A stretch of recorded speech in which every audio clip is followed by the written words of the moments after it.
es un programa de filosofía por televisión. Ustedes se preguntaron por qué estamos aquí. Yo existo porque pienso. El hombre es el lugar en el cual todos los saberes son pensados. Descartes es un héroe del pensamiento. Es difícil enfrentar las grandes cuestiones. Es un libro de Jean-Paul Sartre, Crítica de la razón de Hegel. Esta es la historia de la filosofía de Hegel. Eterno. La filosofía es la totalidad de lo real, porque piensa. La totalidad de lo real. Encuentro 8. Filosofía y praxis. ¿Qué conceptos toma Marx del pensamiento de Hegel? ¿Qué es el materialismo histórico? ¿Cuál es la función de la filosofía según Marx? ¿Qué entiende Marx por crítica?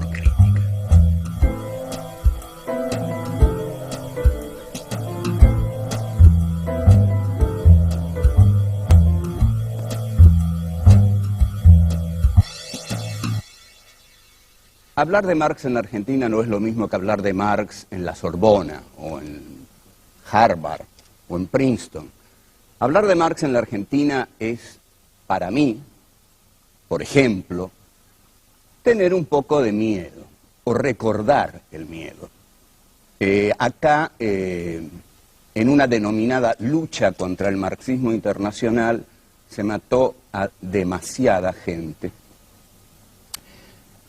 Marx y el antimarxismo y la lucha contra la subversión marxista fue ejercida con una impiedad y una crueldad nunca vistas entre 1976 y 1983. De modo que, como yo estuve aquí en esa época, puedo decir que jamás imaginé que en algún momento iba a hablar de Marx en televisión. Pensé que no iba a hablar de Marx nunca. De hecho, durante esa época se quemaban los libros de Marx porque si grupos de tareas entraban en la casa de alguien y encontraban libros de Marx, ya tenían suficiente motivo como para hacer desaparecer a esa persona, matarla, en fin, internarla en el más profundo de los infiernos, de la tortura, etcétera, etcétera. Es decir que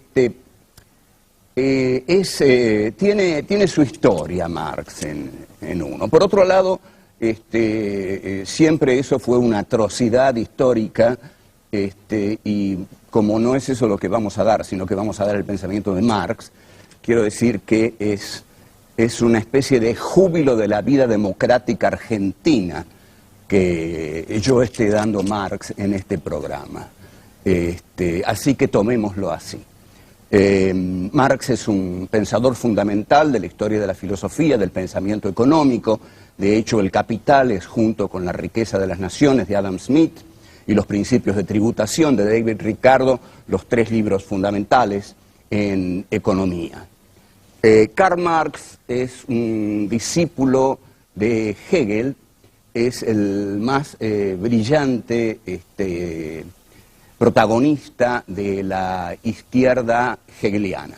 Tenemos que ver, ante todo, qué conceptos de Hegel toma Marx. Es decir, Marx, como discípulo de Hegel, todo discípulo toma de su maestro en determinadas cosas. Luego, lo deseable es que supere a su maestro o lo deje atrás, es decir, porque si no va a ser toda la vida un comentador de su maestro. En fin, la relación maestro-discípulo es conflictiva. Pero Marx no vivió toda su vida repitiendo a Hegel, sino que por el contrario, desarrolló una propia teoría en lo económico y en lo filosófico, y sobre todo en la filosofía de la historia.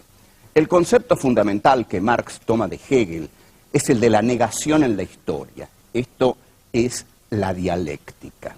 El concepto hegeliano de dialéctica es lo que toma Marx.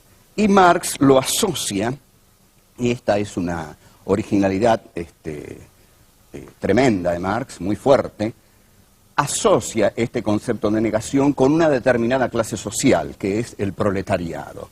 Marx toma de Hegel el concepto de negación porque el proletariado va a negar a la burguesía.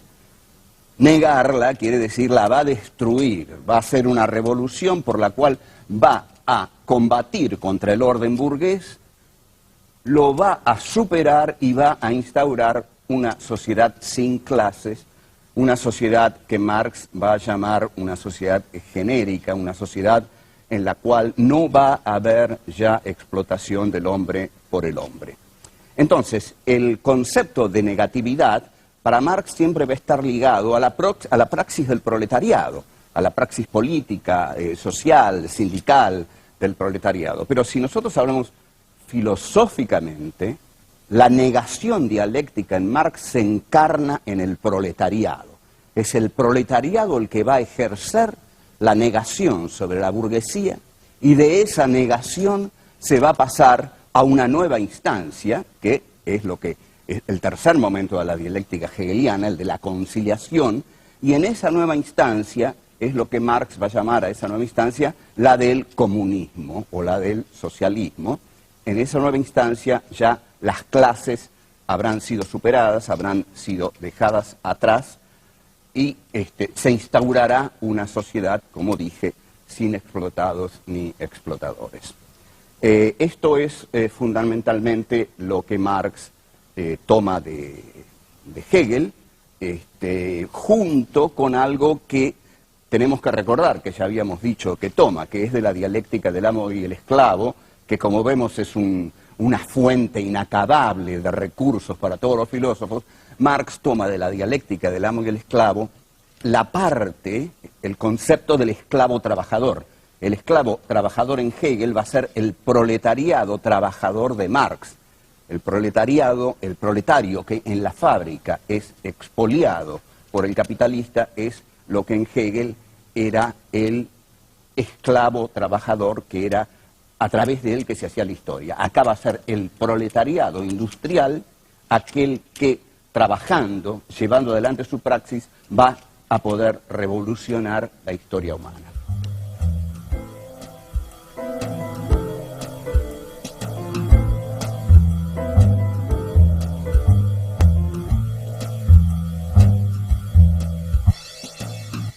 El materialismo histórico es la concepción que Marx tiene de la historia.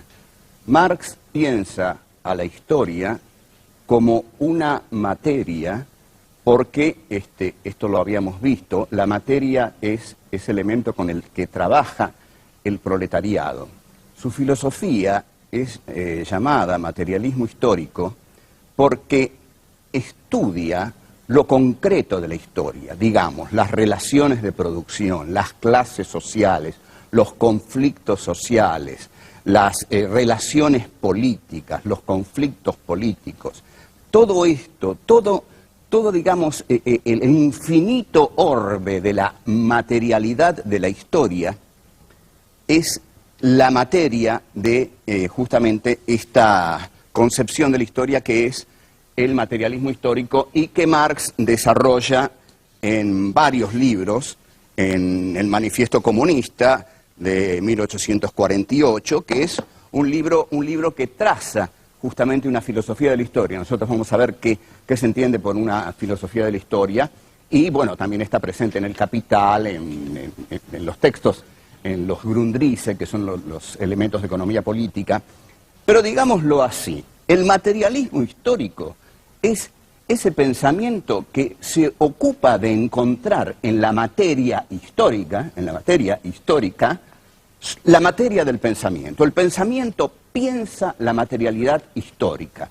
Pensar la materialidad histórica le da contenido a ese pensamiento. Y en la materia histórica, en esa materialidad, Marx encuentra dos clases antagónicas.